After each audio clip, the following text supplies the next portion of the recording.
My name is Moorina Bonini, and I am a proud Yorta Yorta, Wurundjeri and Wiradjuri Winya. I also have Aboriginal and South Sea Islander heritage. I am an artist, researcher, and currently work as a lecturer at Monash University, but I also like to consider myself a cultural practitioner as I work very closely with my own Aboriginal communities. This presentation today will explore my creative practice and outline some of the methodologies and processes that I use to create work in relation to particular ideas that I will discuss soon. Like David said, I am a descendant from the Dhulunyagen family clan of Ulupna, which is on Yorta Yorta country. So this first photograph that we're actually looking at is a photograph of the Dungala, which is the Murray River. And this photograph I actually took on the banks of the Kamaragunja Aboriginal Mission, where my own grandmother was born. And today still remains to be a really important site and place for us as Yorta Yorta people to return and gather and retell our stories connected to this place. I have a strong connection to Yorta Yorta country, what I call Waka, and Yorta Yorta Waka really does inform a lot of the work that I do. The middle photo that we're looking at is a photograph of the Bolan Bolan Billabong on Wurundjeri country. And this is a significant site for us as Wurundjeri people, as it was a gathering place. It was once connected to the Yarra River, but now sits alone, but still continues to be a significant site for us. And the photo on the right-hand side is actually a photograph I took on the Murrumbidgee River on Wiradjuri country. And this was my first visit to Warringah Aboriginal Mission, where my great-great-grandparents actually met. So for me, I like to start with these photographs to position my own locality and positionality as an Aboriginal Winya, but also start with these photos to take a moment to acknowledge my ancestors who have paved the way and passed on their own cultural knowledge to me, who have also continued to inspire me to do the work that I do. So a little bit about, I guess, my practice and what I do. I like to think about my creative and cultural practice as being informed by these relationships to my ancestors, to my community, to my family, but also the relationship that I hold to my country. As a Winya, which is a Yorta Yorta word for Aboriginal woman, I have learned and continue to learn about my Indigenous culture from significant people like my mother, but also my uncles and aunts and my elders. I listen deeply to these stories that are told to me, and I actually hold this knowledge with deep care and pride, as my culture, my Yukupna, which means family and community, are at the heart of the work that I create. Learning Southeastern Aboriginal cultural practices through making is an integral part of my practice. The process of recreating Aboriginal cultural practices, but also learning about historical materials, has actually taught me two very important things. First, that the process itself is just as important as the outcome. And secondly, that the process of making is cultural practice. So this triptych that we're actually looking at is a reprinting of The Pioneer, which was created by Australian artist Frederick McCubbin in 1904. Today, this particular triptych does continue to be a popular and iconic depiction of settler colonialism memorialised in Australian society. However, what we can see also is the application of Indigenous Southeastern mark making, which has been used in this work to actually erase symbols of nationhood and settler colonialism. The original triptych painting itself is now reconstructed through this action, where instead Indigenous cultural practice and storytelling is situated as the dominant narrative. A large part of my practice involves responding to physical sites or spaces. Time becomes non-existent in these site-specific works when undertaking site engagement. I do not enter an institution or an institutional space with a predetermined idea of how long a site engagement work will take. And for example, this work here, these words, was a site-specific work that I used, where I used weaving around the ceiling rafters of the gallery at King's RE.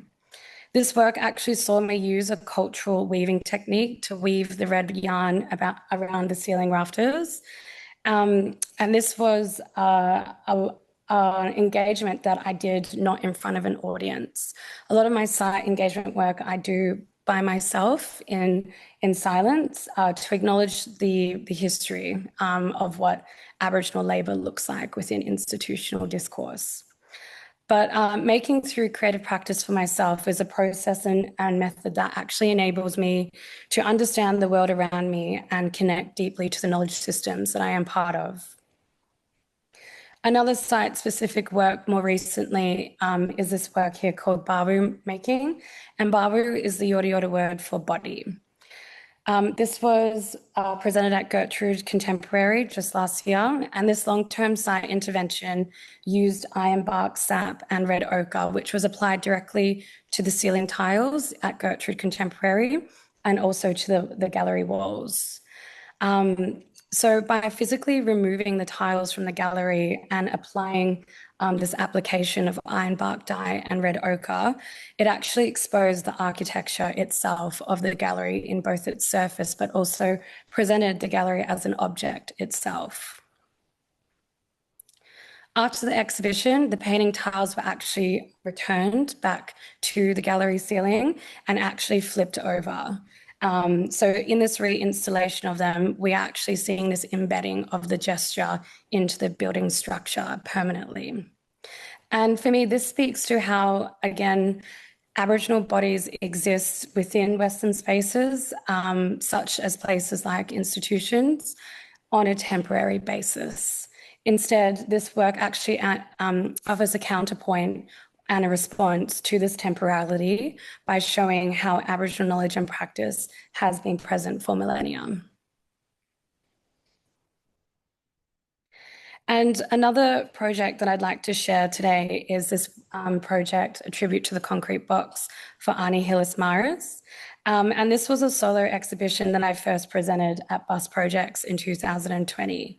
And this particular work was instigated and informed by a metaphor that my Ani Hillis Maris wrote, and it became the foundation for the show itself.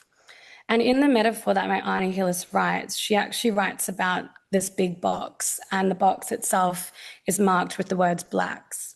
And inside the box, there are Indigenous people who are trapped, sick, and hungry, and there's no light in this box. And inside the box, the people are looking through mounds of keys, fighting to unlock the box. And there are other Indigenous people outside the box looking through mounds of keys as well, trying to find the key that will unlock this box. On top of the box, my aunt writes, sits the white man, and he knows where the key is because he is the one that put the people in the box. And the white man, his face and mask always changes now and then, but the person underneath always remains the same. The concrete box for myself represents colonial control. And this particular exhibition was created to interrogate and examine institutional space through the physical actions of deconstruction. This exhibition attempted to realign the structure of the white cube, literally, philosophically, culturally, and ideologically, because of what the structure itself represents. The white cube is formed by modernist structures which are based on coloniality. Southeastern Indigenous cultural practices, sculpture and video were used in this work. And a written law, LORE, was also on the wall, which is what you first encountered when you entered the space. And the law itself was inviting only Indigenous people of Australia to use these Southeastern cultural tools. I actually recreated a stone tool, a stone axe, which was made using greenstone. And Aboriginal people were actually invited to use this or the charcoal on the wall to mark or break the white cube. These are the tools that I was just describing. Again, reiterating that the white cube itself is representative again of these institutional systems, the frameworks, but also the government policies that have oppressed Aboriginal people in this country. And these traditional tools were used by Indigenous people to break through the white walls in an aim to create an opportunity for community to reclaim their power and authority over their histories. So through the dismantling of the white cube, through the action of physically deconstructing these walls, symbolic of colonial systems, comes empowerment and liberation for my community. And from this work, a long-term intervention with the gallery space and an extension, the Collingwood Yards, was initiated. Southeastern Indigenous mark making was burnt into the window sills of the gallery, and the burning itself on the windows was representative of Indigenous knowledge, an intentional action to acknowledge the cultural history, but also the country in which these Western institutions sit upon. And marking the windows themselves was a critique of the white cube and also an attempt to reconfigure it. This, for me, was an example of code switching, being able to switch codes, or for myself, being able to switch spaces between my between the Western spaces that I navigate, but also between my own Aboriginal spaces. And switching the code for me is being the Western canon and the white cube and responding to those things. In my exploration into space and I guess like traditional architecture for Aboriginal cultural practice, I actually created this work, Ganya Manu, which means home camp in Yorta Yorta, which was presented as part of the show Collective Movements at Mama in 2022. This work I actually created on behalf of This Mob, which is an arts collective based here in Naarm, which supports young emerging Aboriginal creatives.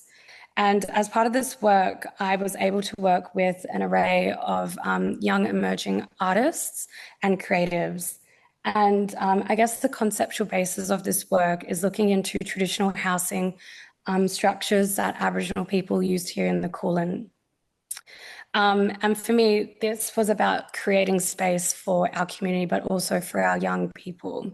An integral part to this was the cultural and spiritual strength building and peer support that came from the collaborative aspect of this work.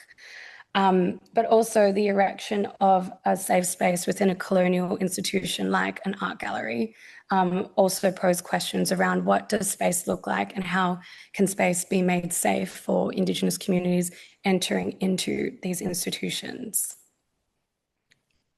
It was important that this work did not become a representation of a gathering space, but instead a Ganya Manu, a home camp, a space that is relational, that is lived in, that has experience and a real impact in the real world.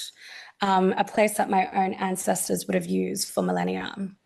So this is why it's really important for people to engage physically with the work, to experience it and to reawaken the stories that are within it too. Part of my practice, I guess, in my application of mark making is considering how mark making itself can take on many forms and shapes. Dapalama, which is the Yorta Yorta word for between, was a body of work that I presented at Primavera Young Artists in 2023. In this work, we can see the application of Indigenous language, specifically Yorta Yorta language, and gestural marks, using charcoal from my own country, which act as a form of a counterpoint to the museum's white traditional walls.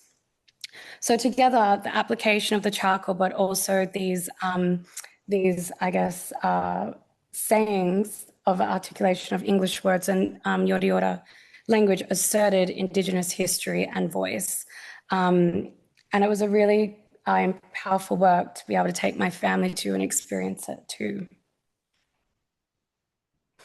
The charcoal itself was applied directly to the gallery walls, and the markings applied to the walls, similar to what we saw at the beginning of today, are the markings that I have been taught, but also the markings that I hold as my embodied memories around Southeastern Aboriginal marks, which are marks indicative of knowledge and story. Importantly, Dapalama, again, incorporates Yorta Yorta language. And the significance of Yorta Yorta language being present in this work is that it locates the work to Yorta Yorta Waka, to our country, and also to our knowledge systems. And through this, actually positions the work by giving it its own locality. And you can see here in this image how the Yorta Yorta language is used as a form of positioning for myself as well. My PhD research was titled Code Switch, Creating Space to Align Structural Values. And through my research, I attempted to examine the ontological design of Western institutions, specifically looking at places like galleries, museums, and universities through practice-led and Indigenous-led research. The research for myself was undertaken to determine if Western institutions can be reconfigured through Indigenous research methodologies. And actually, through my research, I created my own Indigenous research methodology, which is called Wanara code switching. And Wanara is a Yorta Yorta word that means active. So what this methodology actually referenced was similar to what I was saying before, was my mobility in existing between Western spaces and Western ideology and within my own Indigenous ideology and Indigenous spaces. So my ability to move between actually sees me exist in the Dapa Lama, the between. And that for me is my position to create work, to do my research from, but also respond to these spaces from. And the significance of this research is that it combined Indigenous knowledge and practice, for me being the immaterial and the material, knowledge and cultural practice through my practice-led research. And I actually argue that my methodology, Wanara active code switching, through practice can transform the ontological positioning of the viewer through an embodied and immersive engagement with my practice. The final exhibition, which is part of the work that we're looking at now, took place across two sites, being the Melbourne Museum, Bunjalaka Aboriginal Cultural Centre, but also the Monash Art, Design and Architecture Student Gallery. The two chosen sites for the exhibition are both Western institutions, as one is a museum and one is a gallery.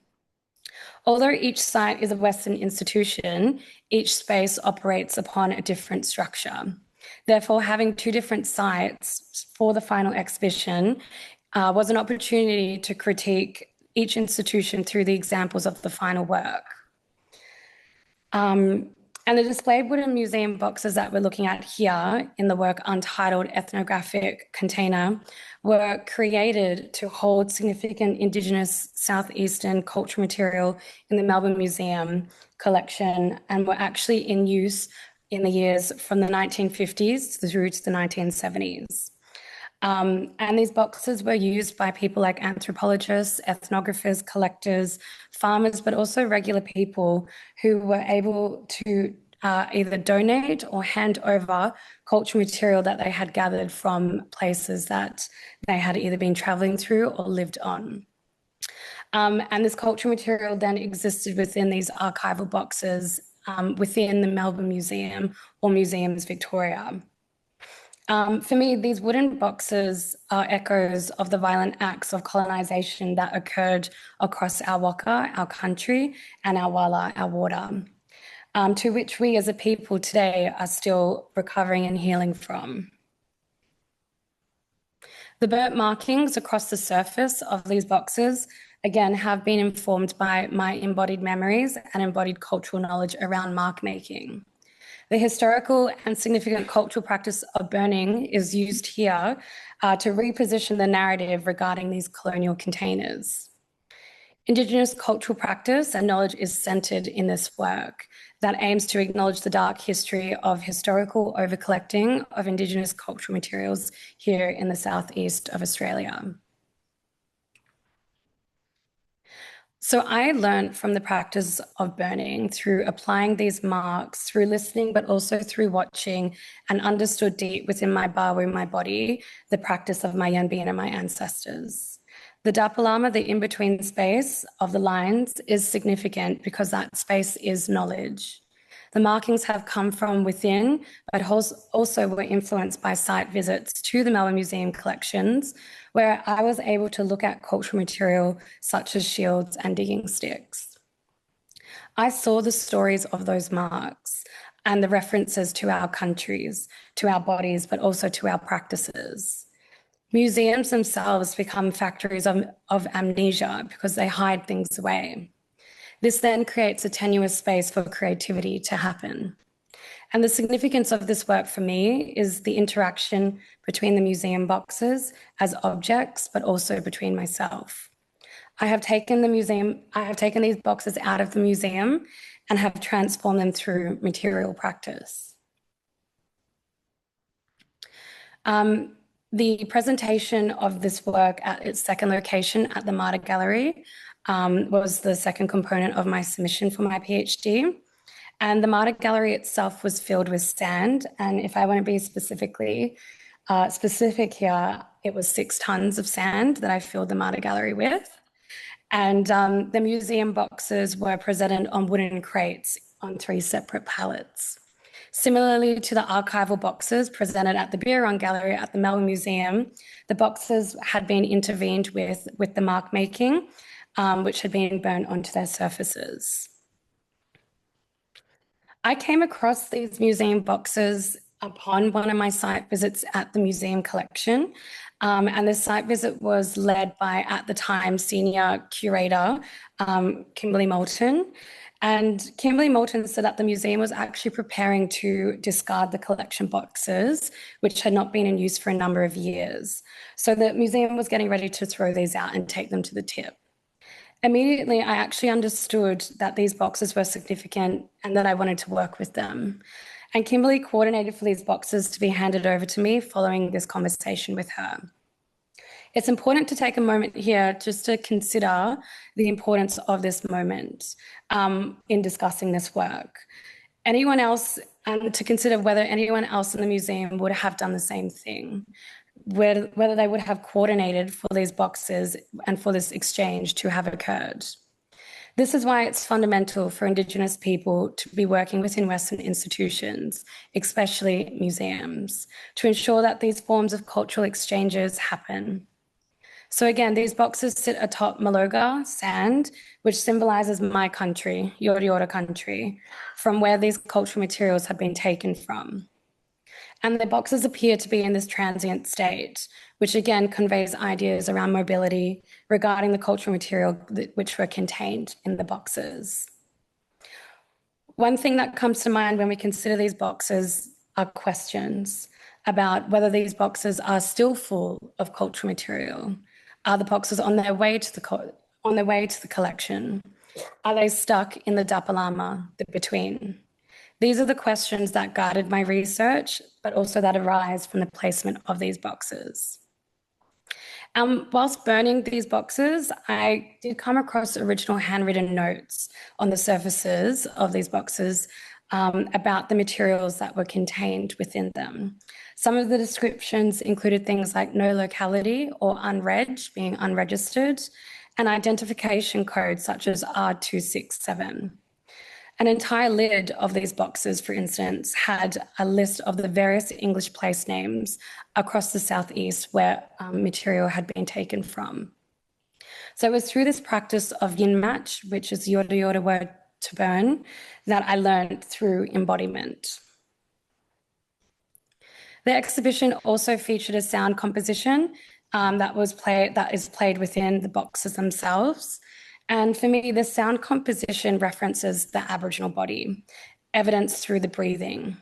And the sound also references the cultural material, the stone tool collection, the emu feather skirts, the ancestral remains which were in these boxes.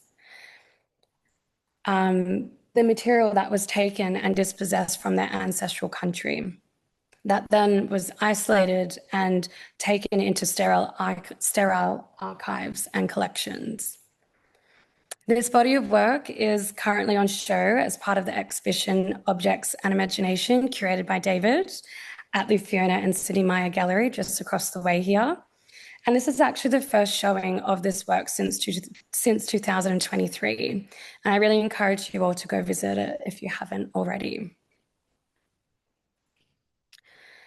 A little bit more into my practice and the materiality of what I do. This work, Waira, which is the Yorta Yorta word to dig, was part of an exhibition called These Arms Hold, presented at Incinerator Gallery, curated by Mayor Hodge. And this work actually stemmed from the concept of the show, where we're paying homage to our Aboriginal women, our matriarchs, the women that have guided us, that have birthed us, who continue to share their knowledge with us today. But also through this show, we were considering how Aboriginal women utilize physical, spiritual, and mental forms of weaponry to protect themselves, their families, and our country. And through this work, I was looking at ideas around how we as Aboriginal women today carry this strength with us still. And an example of this for me was our digging sticks, which were predominantly used by Aboriginal women to dig for food, such as gonna, which is roots, but was also really important in terms of the kinship system, as it would provide sustenance to our clan groups. So as part of this work, I actually recreated Southeastern Aboriginal women's digging sticks, and I actually use them in practice here. For us as Aboriginal women, we know that digging encourages plant production, and because of this, the turning of the soil itself and the thinning out of roots, it actually is a really significant regenerative practice to country. So I use this practice, Wagira, understanding the significance of it as a cultural practice, but also understanding that it can be a knowledge production practice too. The knowledge production comes from recreating an Aboriginal women's tool, the digging stick, and also putting it into practice by using it.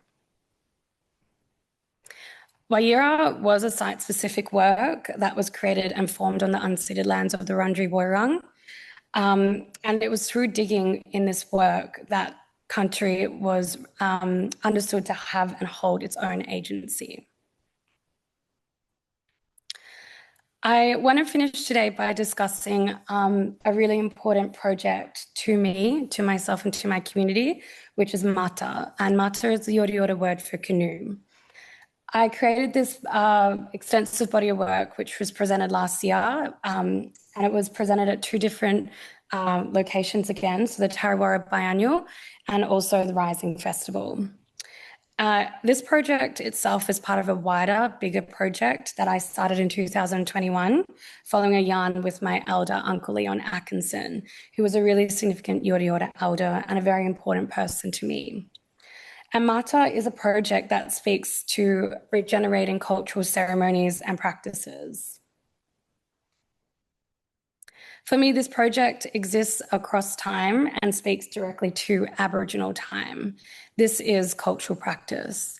It breaks down the binaries and categorisations imposed by Western discourse. So the first presentation of Mata, as seen here in these images, speaks to core ideas regarding this. Core ideas being how canoe making for us as Yorta Yorta people is a really important cultural practice that has stemmed from our relationality towards country. It is that connection between practice, country, and ourselves. I created a film that was projected onto the facade of Hamer Hall, and alongside the film, there was a sound composition that was installed on the entirety of Princess Bridge. So people actually experience this work across many senses. The sounds of Yorta Yorta Waka whilst on the bridge, whilst looking at the Birrarung, while looking across, the Birrarung, one of my ancestral rivers, to beautiful Yorta Yorta Waka, hearing Uncle Leon share his own cultural knowledge about canoe making. Again, this is cultural revitalisation. The second aspect of this work was a cultural installation presented at Tarrawara. And what we can see here is actually the imprint of Mata, the imprint of the canoe, which actually becomes an inverted scar, which is a reference to the many scar trees on Yorta Yorta Waka. The work traverses, again, Aboriginal time here, where the ancestral past is manifested into the present while simultaneously moving towards our future. And as presented here, it's moving outwards towards Wurundjeri country. For me, this was ceremony and it was ritual. And on the other side of the gallery, glass, as you can see here in this image, there were charcoal footprints. The footprints that actually emerged from Mata. the canoe, and lead towards Wurundjeri Woi country, my country.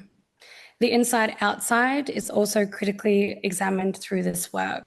Considerations, again, of how the Black body temporality has a temporal basis and presence within these institutions. And the footprints, to me, were an important aspect of this work that highlighted the tension that exists between Aboriginal people and Western systems, but also the footprints through the use of charcoal, a symbol for renewal and regeneration, and a really important material for us, offered direction, but also a reminder to follow our ancestors, our ancestral knowings always. Gauniana, thank you for today, for listening, and I look forward to any questions.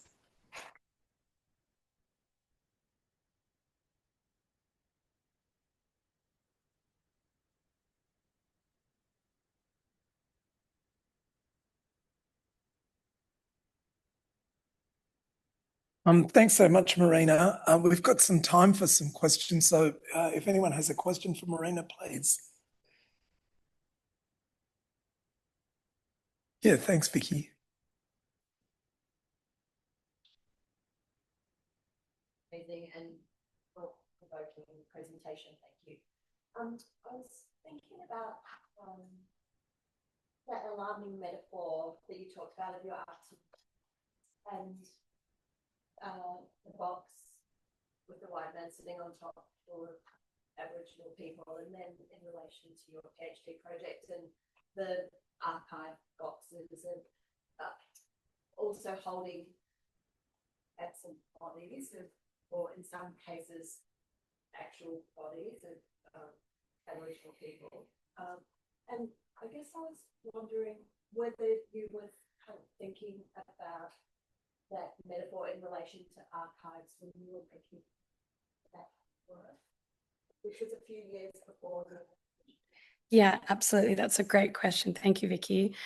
That exhibition about the concrete box was actually the beginning of my PhD research. So I actually commenced my research not too long after I did that show because of how impactful these ideas that my Auntie Hillis was articulating in the early 90s, how impactful but also prevalent and still in power in terms of I looked around and could still see the things that she was talking about in the metaphor.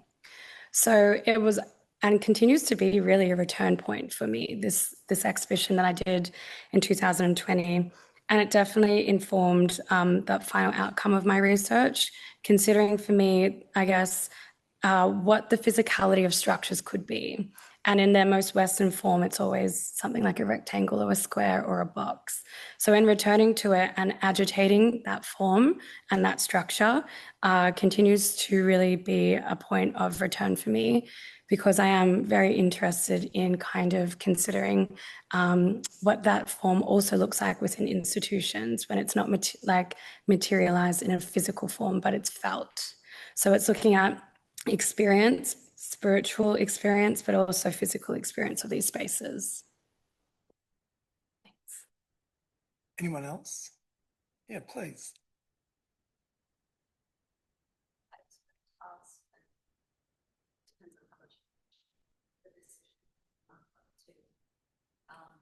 Leave the inverse evidence of this cultural object. At what point did you determine that, and was that kind of, is this also part of a consideration of how you're interacting with this Western institution and how much you offer of yourself? Thank you, Tamina, for a beautiful and considerate question. I think for that particular work, it stemmed from the foundation and basis of that project, which is still ongoing. It hasn't concluded. It began, like I said, after a yarn in 2021, and it is slow work because I'm trying to move at the speed of trust with my country, with my community and my family. And in doing that, I create work that is responsive to those things and not in response to exhibitions as those final outcome places, so to speak. The work will always return back to country, and the decision to present an imprint was for many reasons, but I think the most kind of significant reason for myself was to recognize how this is ongoing work. It's slow work when we talk about cultural revitalization and cultural regeneration because of the history that has occurred here in this country. There's a lot of healing that needs to be done for us as a community, and doing this slow work to reconnect to our practice is part of our healing. One thing you didn't experience through the photograph was actually the song aspect of that presentation, which actually saw me working with my elders, my Aboriginal women elders, who were actually singing in the space too. So they were actually singing to life Mata into being, recognizing where Mata has come and where Mata is going. So it becomes this, again, space of recognizing how practice traverses against and with time. Anyone else? Yeah, please.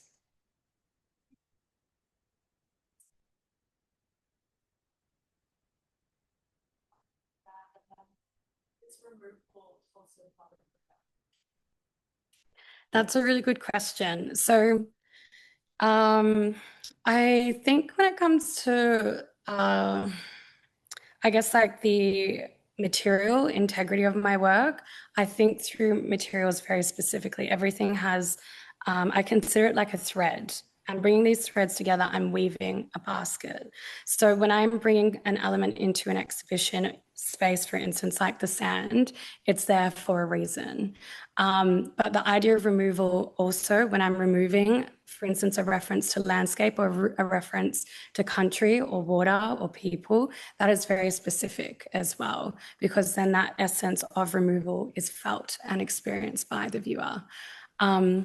I probably won't work with 6 tons of sand again because that show was only on for 4 days. So I did it like at the beginning and then removed it at the end. And I learned that the power of family actually, and how beautiful it was to have family come in and help with the removal, but also the install. Yeah, it's quite significant. Any other questions? I've got a question. Okay. My question was actually a little bit about what you just said, and I just wondered if you could talk about the relation, if it's not too personal, if you could talk about the relationship between your work and your family. Like, what does it mean for them to see you doing what you're doing, or seeing to experience your work in museums, and not just the physical carrying of the sand, but yeah, you get where I'm going. Yeah, Thanks. No, it's a good question. I think it's a nice one to consider as well, because I had a question the other week about my audience and who my audience is, and it's never strayed far because my family and my community are my audience. I do this work for them and for us.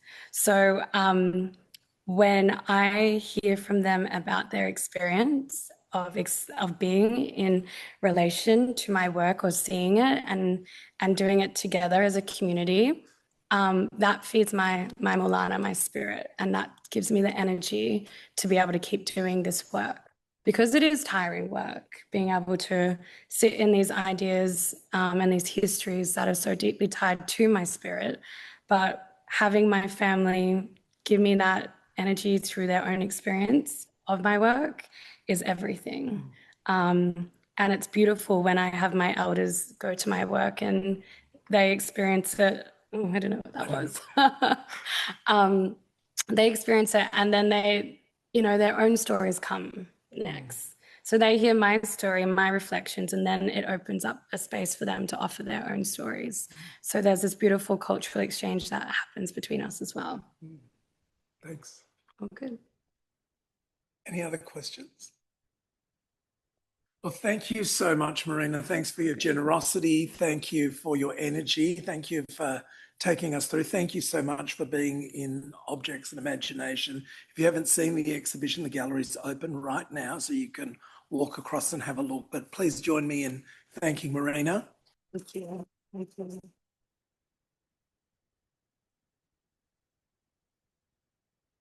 And we'll see you all back here for Art Forum next Thursday. Cheers.